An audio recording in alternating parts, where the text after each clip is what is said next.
அனைத்து ஆசிரியர்களுக்கும் வணக்கம்.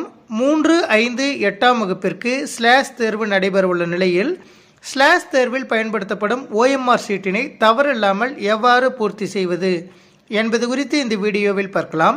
ஸ்லாஷ் தேர்விற்கு பயன்படுத்தப்படும் OMR ஷீட்டில் முதலாவதாக நேம் ஆஃப் த ஸ்டூடெண்ட் அப்படின்னு கொடுத்துட்டு அதற்கு கீழே இன் பிளாக் லெட்டர்ஸ் அப்படின்னு கொடுத்துருக்காங்க.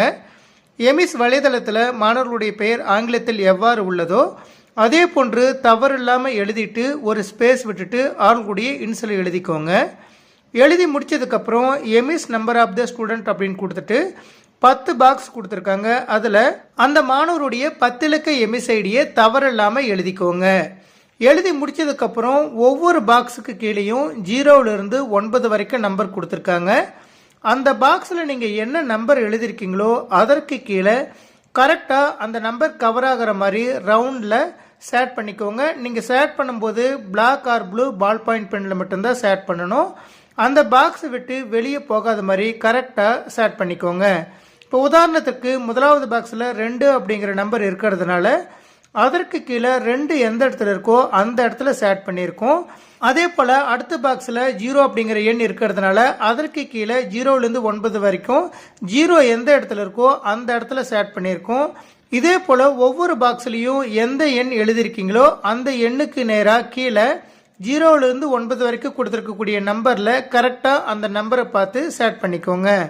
சேட் பண்ணி முடிச்சதுக்கப்புறம் அடுத்து ரைட் சைடில் யூடேஸ் கோட் ஆஃப் த ஸ்கூல் அப்படின்னு கொடுத்துட்டு 11 பாக்ஸ் கொடுத்துருக்காங்க.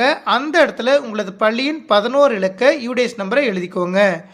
எழுதி முடிச்சதுக்கப்புறம் ஒவ்வொரு பாக்ஸ்லேயும் எந்த எண் எழுதியிருக்கீங்களோ அந்த எண்ணுக்கு நேராக சேட் பண்ணணும். இப்போ உதாரணத்திற்கு முதலாவது பாக்ஸில் 3 அப்படிங்கிற எண் எழுதியிருக்கிறதுனால அதற்கு கீழே 0லிருந்து 9 வரைக்கும் கொடுத்துருக்கக்கூடிய எண்களில் 3 எந்த இடத்துல இடம்பெற்றிருக்கோ அந்த எண் மேலே ரவுண்டாக சேட் பண்ணிக்கோங்க.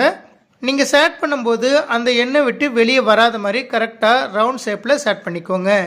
இது போல் ஒவ்வொரு எண்ணிற்கு நேராகவும் எந்த எண் எழுதியிருக்கீங்களோ அதற்கு நேராக கரெக்டாக தவறு இல்லாமல் சேட் பண்ணிக்கோங்க. சேட் பண்ணி முடிச்சதுக்கப்புறம்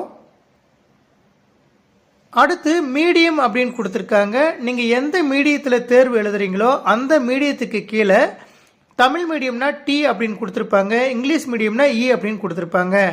நீங்கள் தமிழ் மீடியத்தில் தேர்வு எழுதக்கூடிய மாணவராக இருந்தால் அந்த டி மேலே சேட் பண்ணிட்டு அந்த டீன்ற லெட்டரை மேலே தமிழ் அப்படிங்கிற ஹெட்டிங்க்கு மேலேயே ஒரு பாக்ஸ் கொடுத்துருக்காங்க, அந்த இடத்துல எழுதிக்கோங்க. அதன் பிறகு கிரேட் அப்படின்னு கொடுத்துட்டு 3, 5, 8 அப்படின்னு கொடுத்துருக்காங்க. நீங்கள் எந்த வகுப்பு மாணவரோ அந்த வகுப்பை அந்த பாக்ஸில் எழுதிக்கோங்க. நான் 3ஆம் வகுப்பு மாணவர் அப்படின்ற காரணத்தினால